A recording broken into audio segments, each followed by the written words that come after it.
साल का रिलेशनशिप था। वो मैरिड था और मुझे पता नहीं था पहले। फिर उस दिन मैं उसको मिलने गई रात को, तो वो अपनी बीवी के साथ था और मैंने अचानक से देख लिया और मेरी बॉडी कहीं से भी मूव नहीं कर पा रही हूँ मैं।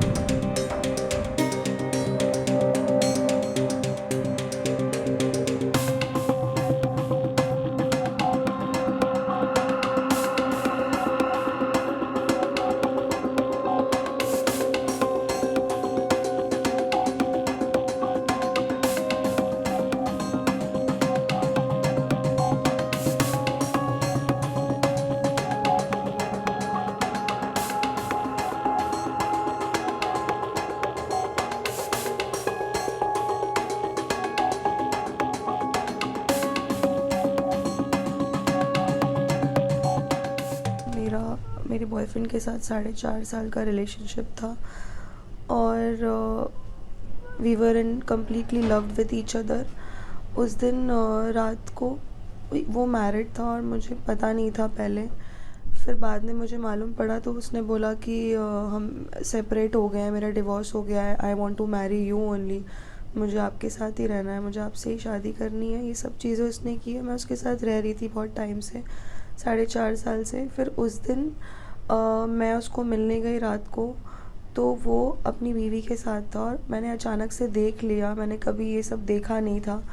तो वो शॉक्ड में मैं उससे बात करने की कोशिश की कि प्लीज़ मुझसे बात करो बाहर आ कर के, और वो एग्रेशन उसने मेरे पे उतार दिया। वहाँ पर हमारी लड़ाई झगड़े हुए, गाली गलौज हुए, उसने मेरे आपके साथ साथ आपके बॉडी के साथ वहाँ पे क्या क्या हुआ, क्या क्या आपको इंजरी हुई है?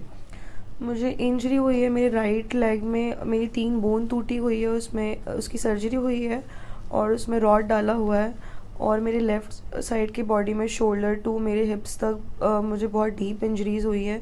मुझे मूवमेंट करने नहीं हो रहा है बॉडी का थोड़ा भी। मेरे हिप्स वगैरह में मुझे काफ़ी नस दबी हुई है और यही सारी चोट लगी है मुझे। स्टमक में भी बिल्कुल मेरी बॉडी कहीं से भी मूव नहीं कर पा रही हूँ मैं। आपकी अभी पुलिस से बात हुई है? पुलिस ने क्या किया? पुलिस पहले कैसे बता था अभी मैंने पुलिस ने? 4 दिन पहले एफआईआर दर्ज की थी। जिस दिन ये हुआ था उसी दिन इन्फेक्ट किया हुआ था 2 घंटे बैठ के, बट तब से कोई एक्शन नहीं लिया गया था। मैंने बहुत बार कॉल करने को ट्राई किया बट सब लोग डिले कर रहे थे। अब आज जाकर पुलिस आई है बिकॉज़ मैंने पोस्ट किया सोशल मीडिया पे और मीडिया के बाद मुझे पुलिस का आज सपोर्ट मिल रहा है। आज वो लोग आए हैं, बातचीत हुई है।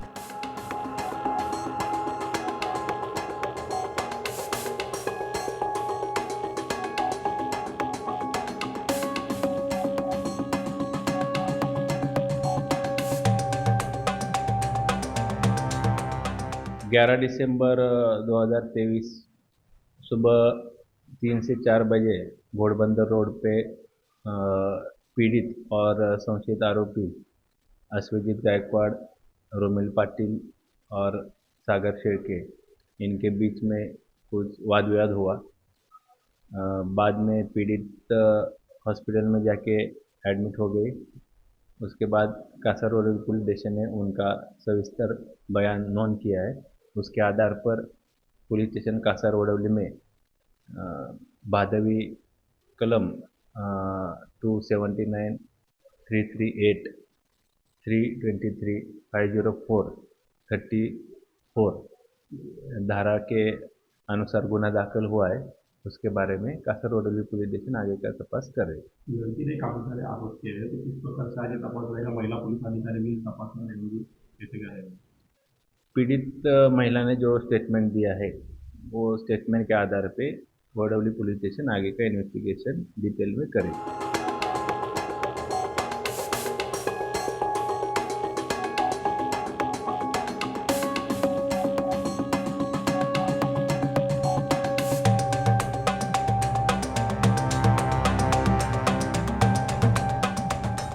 I met Priya in the morning. She is stable, but yes, the injuries are quite severe. The way the injuries are there, 307 should have been recorded, which is not recorded. And we have been requesting the investigating officers and the police officers to take 307, 356 on record. But till date, it's been more than 4 days. They have not taken it. So if they don't proceed, then we'll have to approach the Honorable High Court to take further steps. That's all I can say. Have you ever words with the police official? What That all these things I will not be able to disclose at this point of time. But yes, if these sections are not recorded, in spite of making so many requests for supplementary statement, then we may approach the Honorable High Court for seeking directions to the police officers to record the FIR appropriately.